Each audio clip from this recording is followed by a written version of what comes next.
నటి కస్తూరి చెన్నైలోని ఎగ్మోర్ కోర్టులో 14 రోజుల రిమాండ్ విధించింది. దీంతో ఆమెను పులల్ జైలుకు తరలించారు. కాగా తెలుగు వారిపై అనుచిత వ్యాఖ్యలు చేసినందుకు నిన్న ఆమెను చెన్నై పోలీసులు హైదరాబాద్లో అరెస్ట్ చేసిన విషయం తెలిసిందే.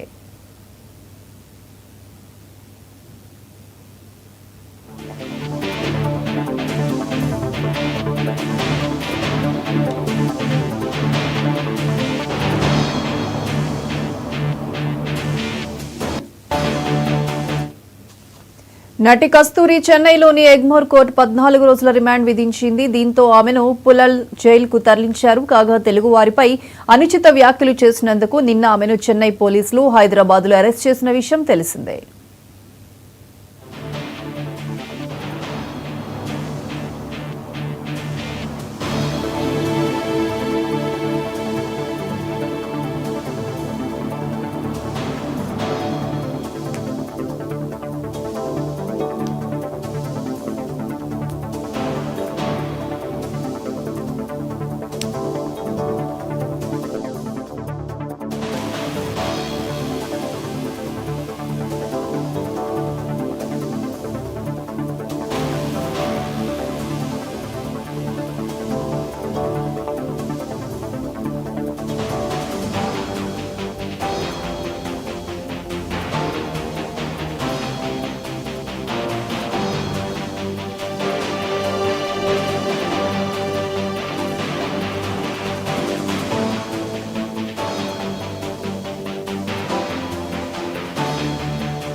నటి కస్తూరి చెన్నైలోని ఎగ్మోర్ కోర్టు 14 రోజుల రిమాండ్ విధించింది. దీంతో ఆమెను పులల్ జైలుకు తరలించారు. కాగా తెలుగు వారిపై అనుచిత వ్యాఖ్యలు చేసినందుకు నిన్న ఆమెను చెన్నై పోలీసులు హైదరాబాద్లో అరెస్ట్ చేసిన విషయం తెలిసిందే. ఇక దీనికి సంబంధించి పూర్తి అప్డేట్స్ మా ప్రతినిధి మురళీకృష్ణ ఫోన్ లైన్లో అందిస్తారు. మురళీకృష్ణ, ప్రియాంక అయితే నటి కస్తూరిని పోలీసులు అరెస్ట్ చేసిన తర్వాత ఇవాళ కోర్టు కూడా అదైతే రిమాండ్ విధించింది. దీంతో జైలుకి కూడా ఆమెని చెన్నై పోలీసులు తరలించినటువంటి పరిస్థితి కనిపించింది.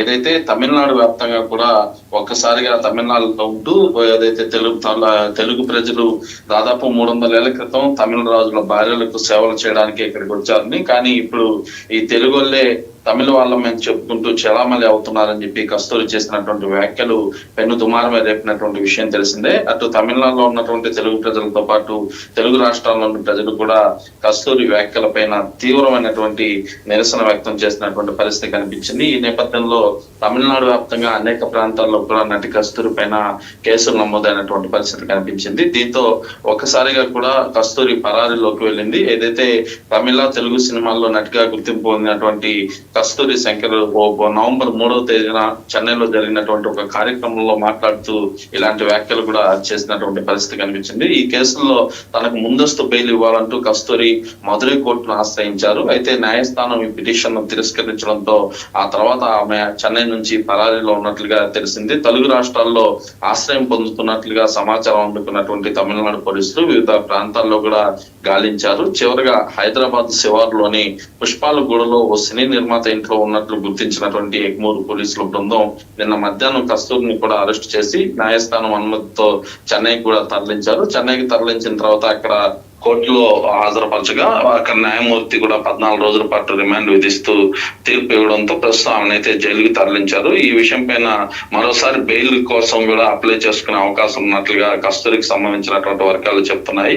ఈ నేపథ్యంలో కస్తూరి చేసిన వ్యాఖ్యలతో ఒక్కసారిగా కూడా తెలుగు రాష్ట్రాల్లోని ప్రజలు మాత్రం బగ్గుమన్నటువంటి నేపథ్యంలో ఈ అరెస్ట్ అయితే ప్రస్తుతం సంచలనంగా మారింది. Priyanka. Right Muralikrishna, thank you.